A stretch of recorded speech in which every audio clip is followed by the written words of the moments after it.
Necessidades emocionais, como a sua infância define quem você é.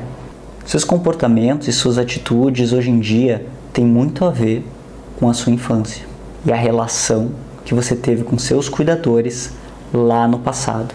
Freud tinha razão.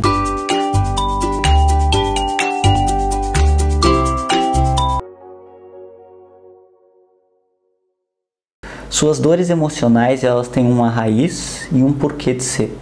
A má notícia é que todos nós passamos por uma infância difícil em algum aspecto e teremos faltas importantes que definirão quem a gente é. Olhando de perto, todos nós vamos ter então algum tipo de dificuldade psicológica e emocional. Isso ocorre porque os bebês eles precisam de certas necessidades e cuidados para prosperarem. Isso é inato. Nós nascemos com essas necessidades. Um bebê que ele é deixado à própria sorte na natureza, ele não sobrevive. Então, nós já nascemos com esse drive, uma necessidade de ser amado, cuidado, protegido. A isso chamamos vínculo seguro. Nos primeiros anos de desenvolvimento, é essencial a presença dos cuidadores. Que esses cuidadores deem carinho, afeto, presença física. Tudo isso para a criança internalizar uma espécie de base segura. A criança nessa fase, ela não existe sem o seu cuidador. Ela é a extensão desse cuidador.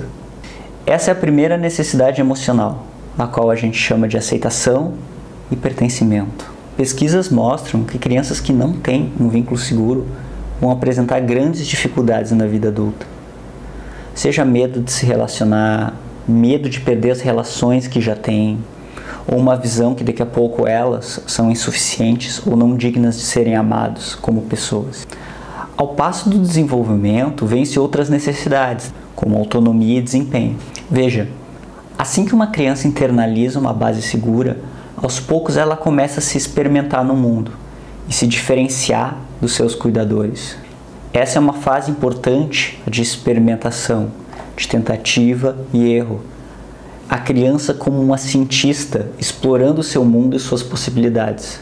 Pessoas que não viveram essa fase, porque foram hiperprotegidas pelos cuidadores, por exemplo, na vida adulta, elas tendem a ser pessoas ansiosas, que acham que são vulneráveis e que o mundo é um lugar inóspito e ameaçador. Uma criança também vai precisar de limites com afeto. Ela tem que entender que não tudo pode. Cada geração tenta compensar as faltas que teve em seus filhos, geralmente dando-a em excesso, o que também é prejudicial. Então, a atual geração quer dar tudo do bom e do melhor, num mundo onde não existem limites. Como se a criança não pudesse postergar a gratificação ou até mesmo se frustrar. O resultado disso é que hoje em dia, se a criança grita com o professor, por exemplo, na sala de aula, o erro é do professor. Se a criança pinta as paredes da casa com giz de cera, tudo bem. Isso vai gerar adultos arrogantes e que não enxergam o outro, adultos sem empatia. Uma outra necessidade importante é que a criança também precisa ter momentos de lazer e poder ser autêntica quanto às suas expressões emocionais. Veja, se eu estou triste, eu preciso que alguém reconheça e aceite isso. Da mesma forma como as outras emoções, como a raiva. A gente aprende a regular as nossas emoções a partir do outro. Somos animais sociais. Perceba também que as emoções estão com a gente por um propósito. Elas são inatas e nos ajudaram a sobreviver e chegar até aqui. Numa época em que a gente não tinha linguagem desenvolvida, as emoções eram uma espécie de GPS interno. Elas nos guiavam pelo mundo.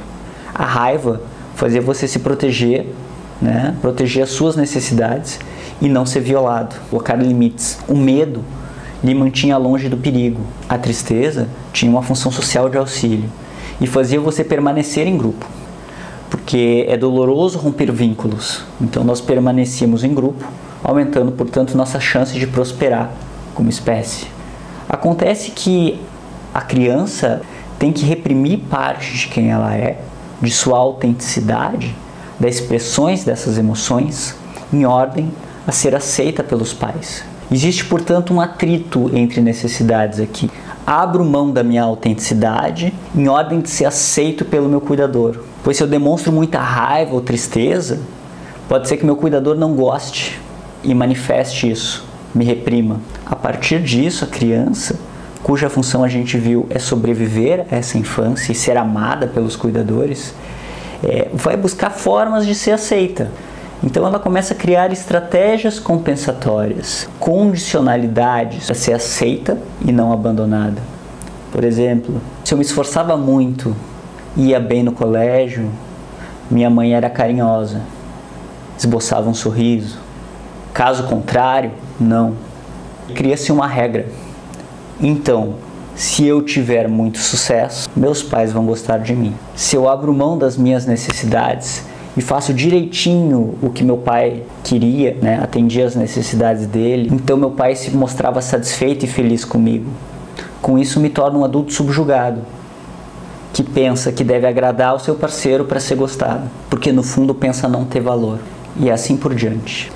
Temos que entender que essas estratégias, boladas lá na nossa infância, seguem operando hoje em dia. O que antes fora a nossa fuga, ou seja, uma maneira que a gente encontrou de ser aceito pelos nossos cuidadores, hoje em dia torna-se a nossa prisão. Só que hoje as circunstâncias são diferentes. Nós não somos mais aquelas crianças indefesas que não sobrevivem sem o outro. Mas essas estratégias já estão enraizadas. Embora as circunstâncias hoje em dia sejam diferentes, a gente não sabe agir de uma maneira diferente. Então, se eu só tinha carinho quando ia bem no colégio, hoje meu propósito de vida é prosperar no trabalho e ter reconhecimento somente através do sucesso profissional. Se eu for mal, meu mundo desaba. Se no passado o que eu sentia e o que eu pensava não era reforçado e eu tinha que ficar somente atento às necessidades dos meus cuidadores, hoje nos relacionamentos acabam me subjugando. Ou pior, buscando parceiros críticos e demandantes que não atendem às minhas necessidades e me colocam em um papel de orientação ao outro. O que no fundo todos nós buscamos é conexão, um vínculo seguro, uma forma de sermos aceitos, e para isso usamos estratégias que aprendemos lá atrás. Na vida adulta, o problema recai em a gente ser aceito ou se sentir aceito somente por aquilo que a gente performa ou de como a gente age, ao invés da gente ser aceito por aquilo que a gente é. Pense nisso. Até a próxima.